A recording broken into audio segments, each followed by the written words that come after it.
Let me ask you something nobody else is willing to ask. You've made money this year. You've worked hard. You've paid your bills. But right now, if I told you to pull up your savings account, how would you feel? Excited? Confident? Or would there be that quiet, uncomfortable feeling in your chest, that familiar mix of guilt and confusion because you know something isn't adding up? Here's the thing. That feeling is more common than you think, and more importantly, it is not your fault, not in the way you've been told. My name is Alpha. I spend a good amount of time thinking about how ordinary people build real financial stability, not the kind you see on highlight reels, but the kind that actually holds up when life gets expensive. If you're someone who earns a decent income but still feels like the money just disappears before you can do anything meaningful with it, make sure to hit the subscribe button and give this video a thumbs up if this helps you out. Today, we're going deep on one goal, saving your first or your next $10,000. By the end of this video, you'll have a 5-part framework with a date, a number, and a real plan. Not someday, today. So stay with me, because this is where things get real. The real problem is most people don't have a money problem. They have a method problem. Think about it like this. Imagine you're trying to fill a bucket with water, but the bucket has holes at the bottom. You could pour more water in, pick up extra shifts, get a raise, work harder, but if those holes are still there, the bucket stays empty. Most financial advice focuses on pouring more water in. This video is about patching the holes. Here's what most people don't realize. Earning more money without a system in place often just means spending more money. Research in behavioral economics shows that lifestyle expansion tends to track income almost perfectly for most households. You make more, you spend more, and your savings rate barely moves. That's not coincidence. That's human psychology doing exactly what it was wired to do. Now, you might be thinking, I just don't earn enough. If I made more, I'd definitely save more. Look, I hear that. But consider this. Studies consistently show that high earners without financial structure end up just as financially vulnerable as lower earners who have a plan. A household pulling in 6 figures but spending 6 figures plus is just broke at a fancier address. The people who genuinely build wealth, the warehouse supervisor, the school administrator, the freelance designer, they share one thing in common. They stopped hoping money would be left over at the end of the month and started engineering it to be. That's exactly what the next 5 steps are built to do. Step 1. Reverse the flow.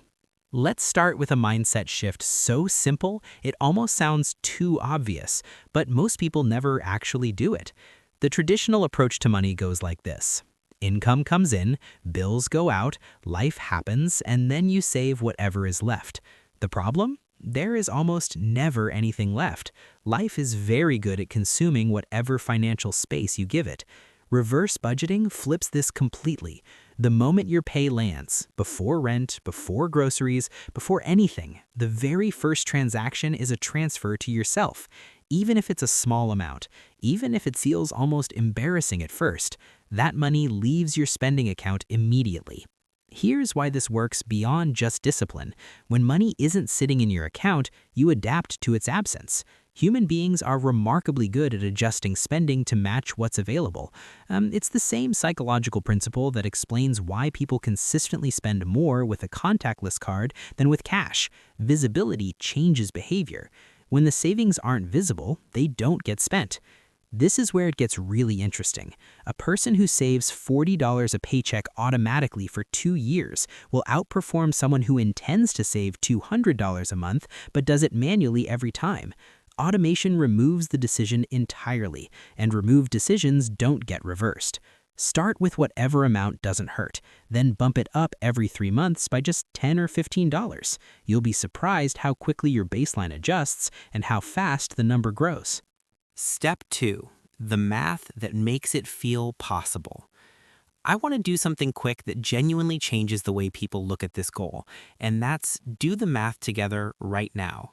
Not to overwhelm you, but to shrink the goal until it feels manageable.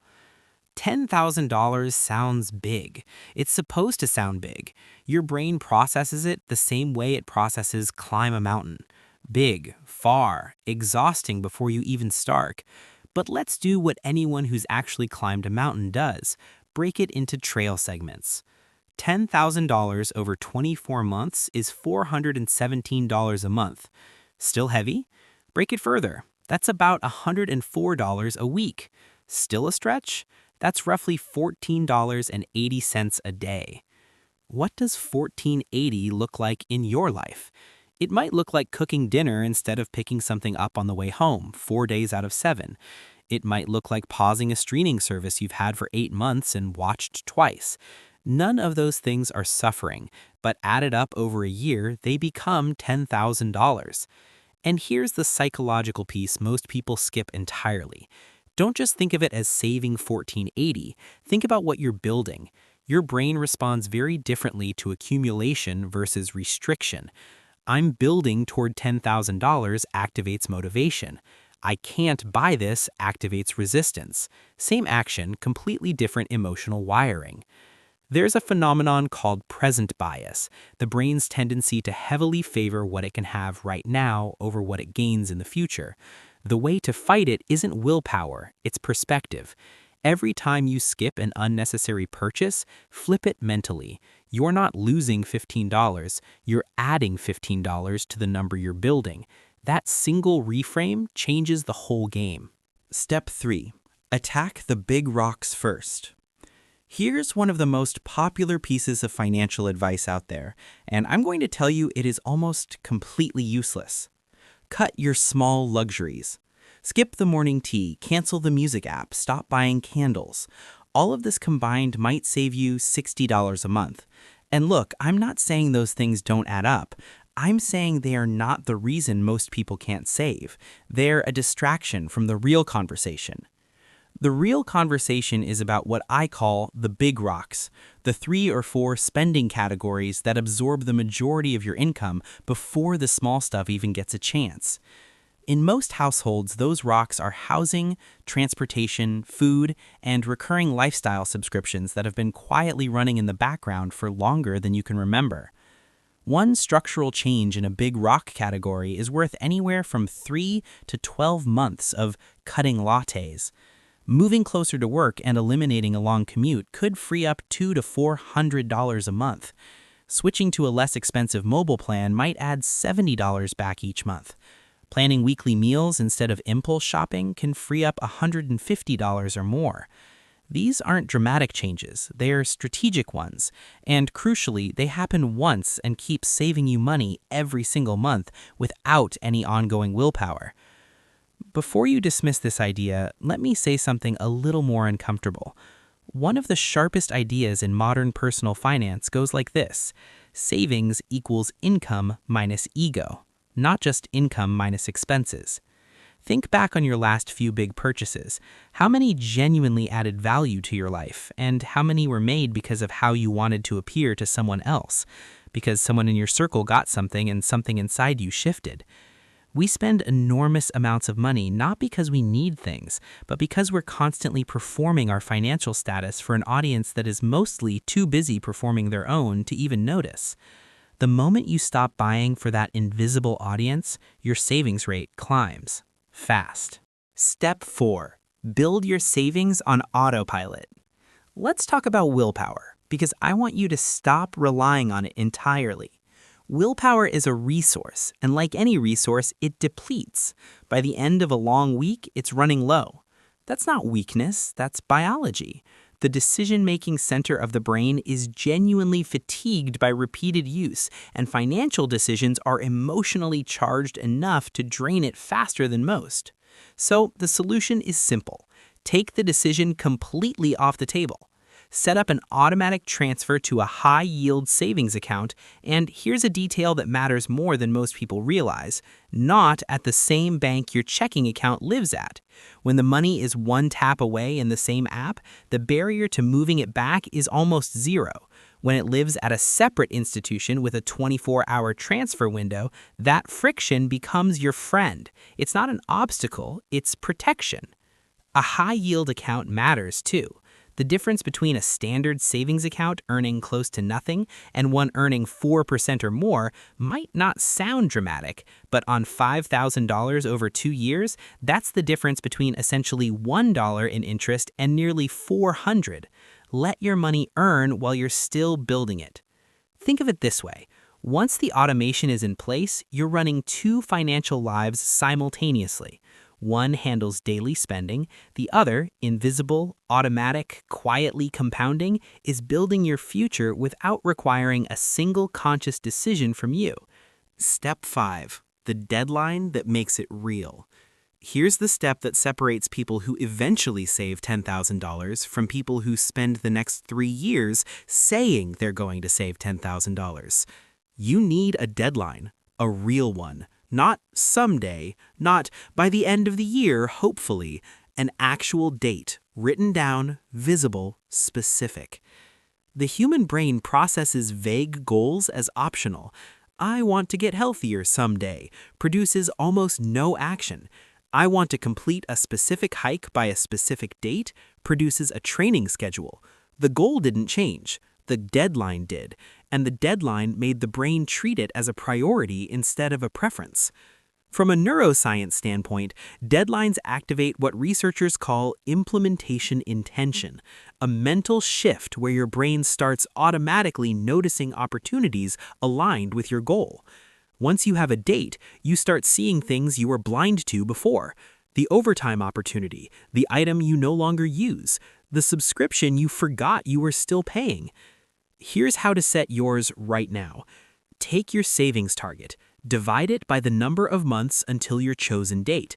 That's your monthly number. Divide that by the number of paychecks you receive each month. That's your per paycheck transfer amount. Write the date somewhere you'll see it, your phone lock screen, a note on your bathroom mirror, a recurring reminder with the date and the number you're building toward. Deadlines create urgency.